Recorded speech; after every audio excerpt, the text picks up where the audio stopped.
Good evening, everyone. Thank you for coming to this Zoom section. My name is Hewley Ho, a volunteer conducting IT classes in library at Harbourfront. At this moment, we have converted this using Zoom online. Today will be my last Zoom session under this arrangement of presentation. Next year, I will be starting a new series with NLB LearnX learning communities under Digital Community by Digital Cafe at Harbourfront.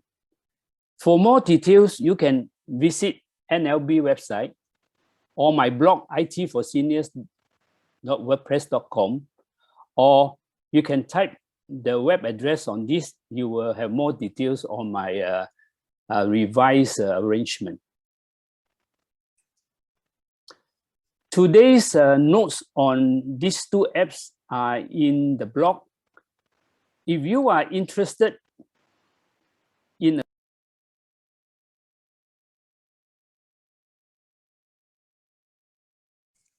Mr. Ho, you are muted.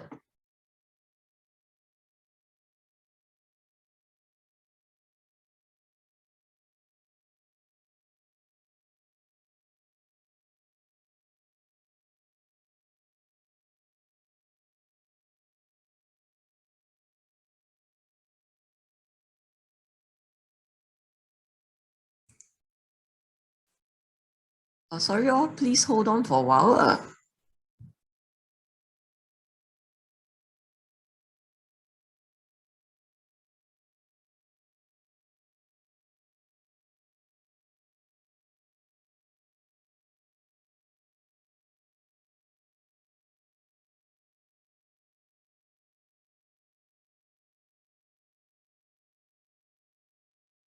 Sorry about that. Okay.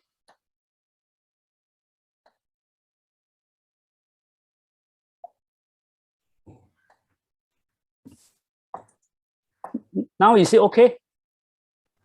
Hello? Yes, Mr. Ho, we can hear you. Okay, for those who are interested in a soft copy, you can go to my blog, bottom right-hand corner. You can actually submit your email address, and for subsequent posts, you will have a soft copy. Now, from day one of Circuit Breaker last year till now, I have conducted 20 topics with 40 sessions. For those who are interested in any of the previous talk, you can actually read the blog notes and also replay the recording done by NLB. Last 2 weeks, I've done the YouTube and Google search. Today, I'll be doing the calendar and translate. So for those who missed the earlier session, I will quickly go through the earlier two apps, then I will focus on the other two apps. This is just a summary of all the 4 apps I will be doing, and you can take your time to read the notes in the blog. Now, for the YouTube, this is the first page where they have many a location that of interest to every one of you. So I quickly go through. The first one from left to right, the first one is the AI analysis of your viewing habit. What the YouTube do is they record as a diary of all the video you have visited, and they will present to you in this way, either in a picture form or in a bar form, horizontal bar form like this. And the second one, start to record.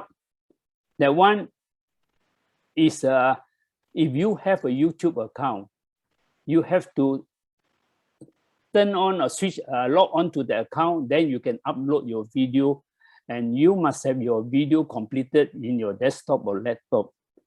Then there's a bell icon that is notification for someone who have visited your or view your YouTube.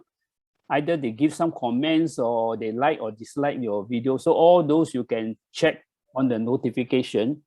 And the last one is a icon For those who put a picture in, your face will be there. If for those who are not interested to put a picture, you can put a flower or what. That is to confirm that your YouTube is already signed in. So with sign in YouTube, you have many advantages.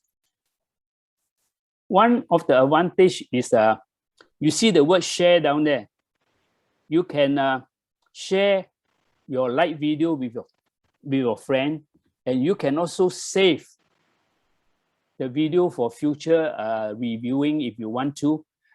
What they did is they don't really record the video onto your smartphone or laptop or desktop. They just record as the diary, as the link. So there's no memory used in your smart devices.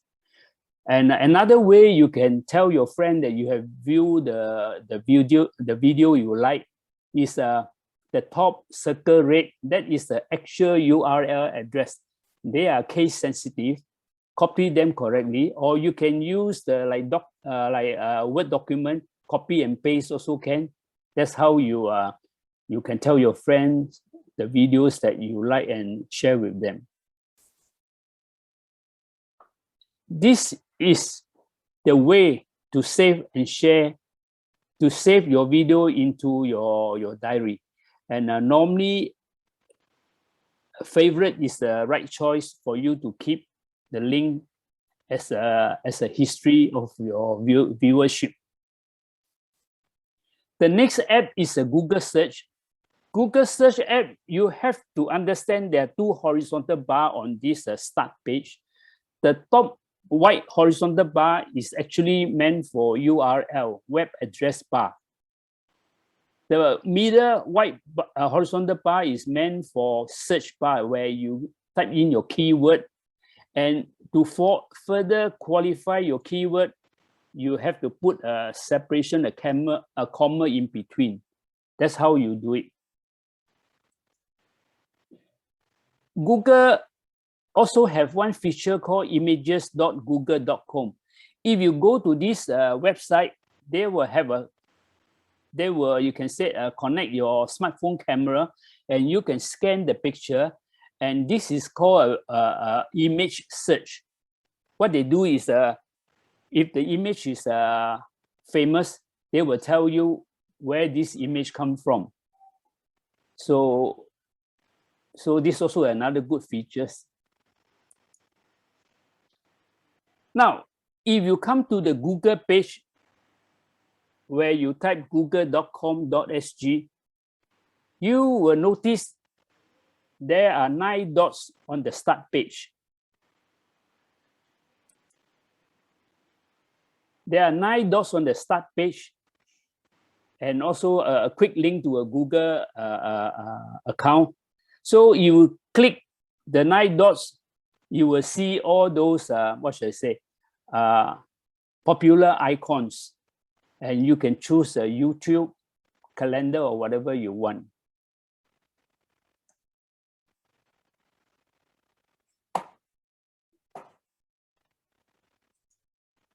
Now come to calendar. I'm starting the calendar now, a Google Calendar. So I'm using the smartphone. So when you have the Google Calendar app in your smartphone, you touch on it, you will come to the current month. And with the current month, you can choose any date you want to record an event. Or if you want to record an event further than the current month, you can scroll to the month that you want. Maybe 1 month later or 2 months later, you can scroll. Within a year, you can scroll. And you touch the day that you want that event to be recorded. So here, my example number 1 is on October, I have an event I want to record. So 23. So 23rd of that month, I want to do something. So you touch it. That's the first step. After you touch it, it will come to the second page.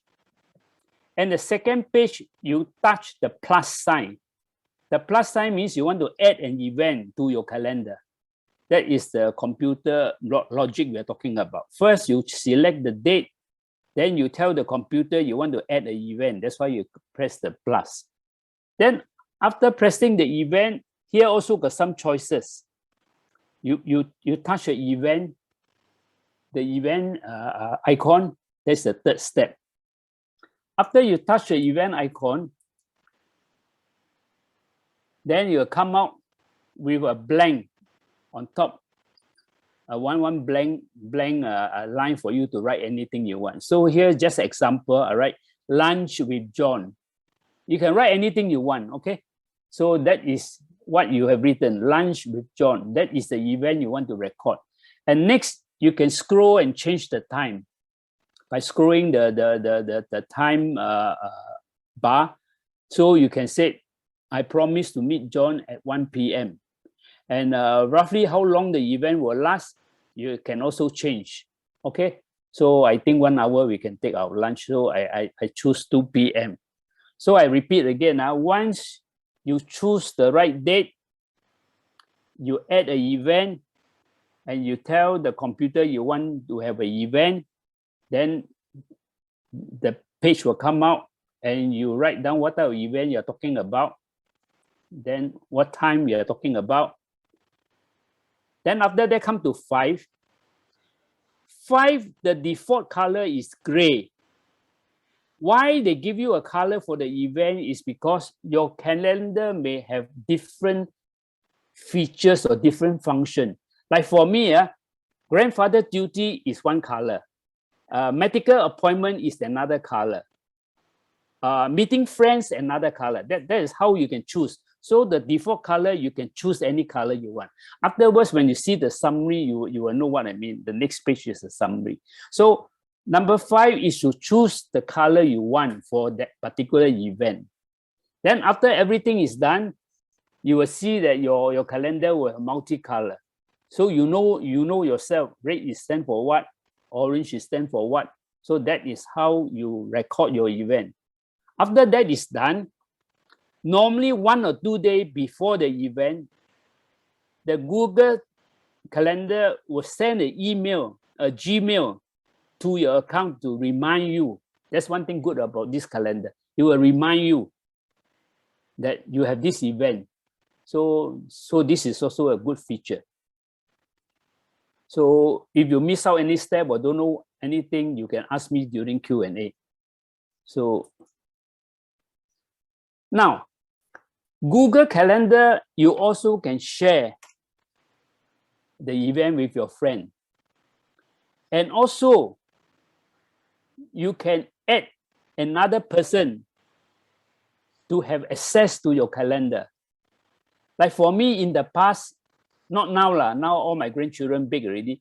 In the past, my daughter always want me to help her to bring my grandchildren to A, B, C and all that. So what she does is I give her permission to access my calendar. She just put the event duties there.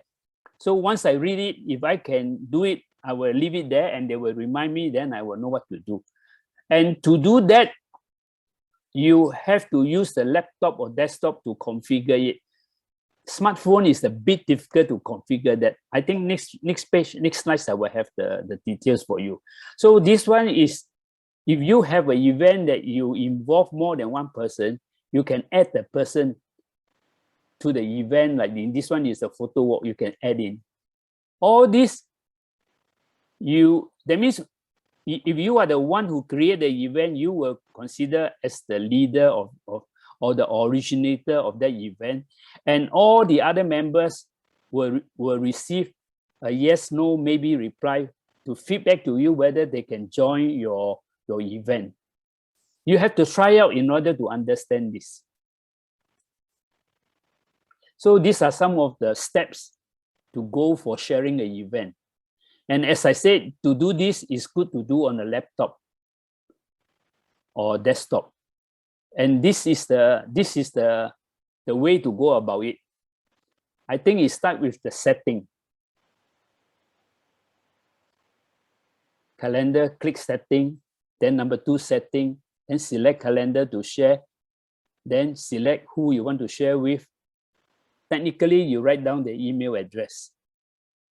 You can add as many as you can. Then check event notification date.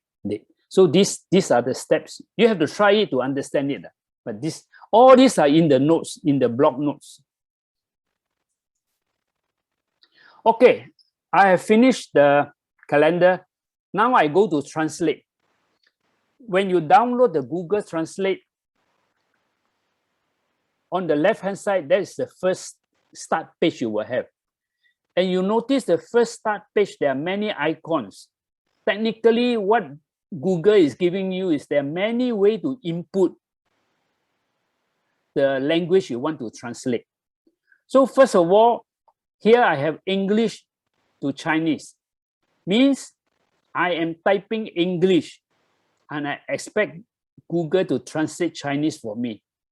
If you want it the other way around, you write Chinese and want it to translate English, you just touch the two arrow. Just touch it, they will switch. You touch again, they will switch. So that is the first step you have to know. I repeat again, the English Chinese is the two language of my choice. I want to translate English to Chinese or Chinese to English. And the first one on the left is the input language. On the right is the result of the translation. So based on this example, I want to translate English. So there are many ways to do it. The first way is just literally type the text, number one. Just type the text. That is the one way of input. The second way of input is by handwriting.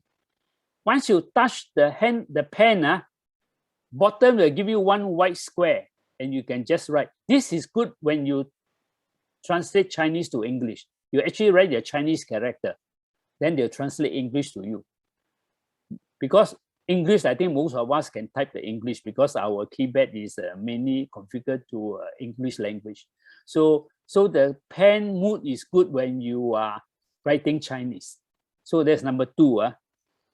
Number three is the mic. You actually can talk on your smartphone and they will translate for you. Okay, that is by voice, number three. Number four is when you are traveling, you want to ask your way around, you can put to this mood.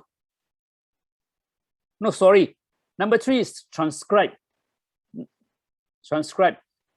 You just hear something, they will automatically give the alternative language for you on the text. Number five is conversation. Conversation is you put the mic or put your smartphone on this mood to the person to speak the foreign language, and they will translate to the language you want. It can be Japanese to Chinese or Japanese to English or whatever it is. You have to configure first before you use this by conversation. Last one is very useful if you read the newspaper, Chinese or what, and you want it to be translated in the other language. So assuming you have a Chinese paper, you want to translate it in English, you just use the camera mode, just scan on it portion by portion. You cannot scan the whole newspaper. Then from there, they will translate for you whatever words that you have captured on your screen.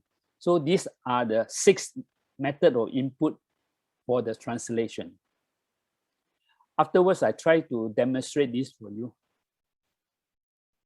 Yeah, this is just a text for you to try out. So I will switch off this. I will demonstrate for you how I am going to do it.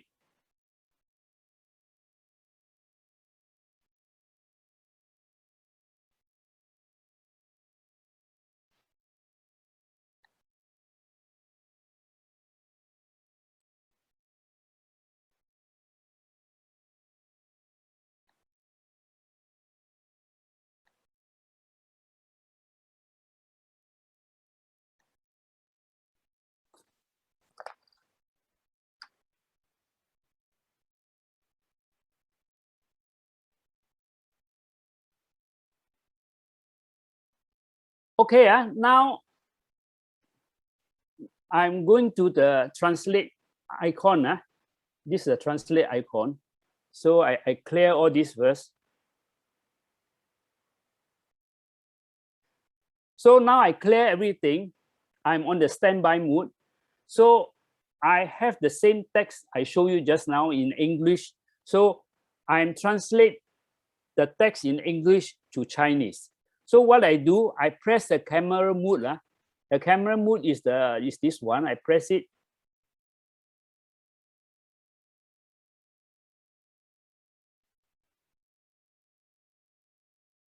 You see, it scan. Okay, after it scan, all I need is to use my finger to just rub it.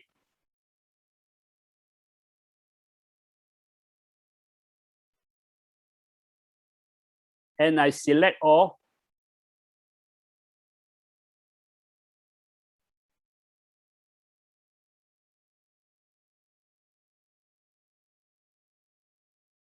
Then you notice it translates to Chinese. My original text is on top, it translates to Chinese. So I try another one from Chinese to English. So I reset the icon again. So now I have to change the two arrow because I have a Chinese text. I want to translate to English. So I use the camera mode again. Then I scan. Okay, then I use my finger to rub.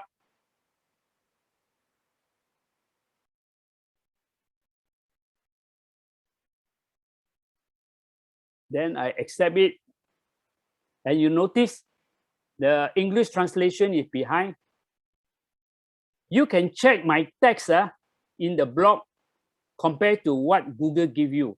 It's not 100%, but it's quite close. Yeah, about 91% correct.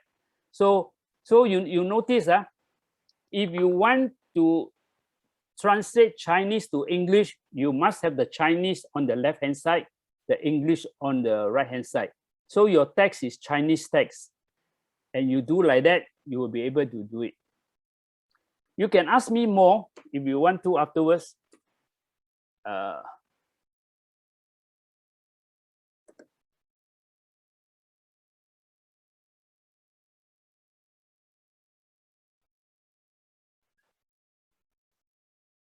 Wait a minute, let me go back.